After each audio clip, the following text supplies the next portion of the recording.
Wandering around in the streets of Paris is a risky operation for Mariam. The 26-year-old Malian woman doesn't have a residence permit that would allow her to live and work legally in France. If a police patrol asks for her identity papers, she could be detained and ultimately deported. So she stays at home, almost under house arrest in the rooms of her family's apartment. I live in fear. My mother doesn't have her visa either, nor does my younger brother. He's arrested by the police for ID checks almost every day. He cannot be deported because he's a minor, but it is very stressful. Living without papers is worse than being a dog in this country. And the pressure is increasing. Deportation of illegal immigrants has nearly doubled in the first half of this year, and the French immigration minister, Brice Hortefeux, says he wants 26,000 illegal migrants removed by the end of the year. Here in the 18th district of Paris lives a large African community.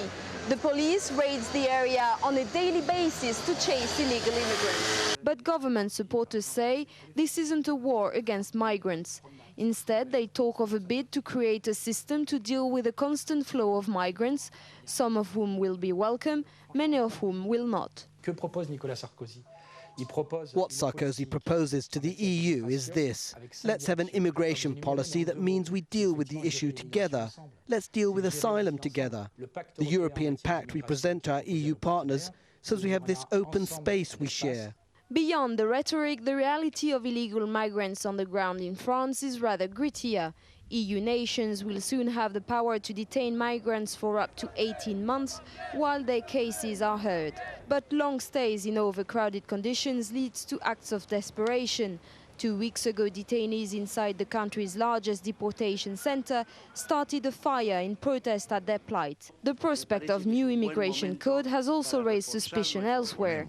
Many Latin American leaders, whose citizens live in large numbers through the EU, have branded the moves as xenophobic and warned they're watching the Cannes meeting closely. But that is unlikely to move the French, who claim that European social systems are close to breaking and that they cannot give papers to everyone. Estelle Yousouffa, Jazeera, Paris.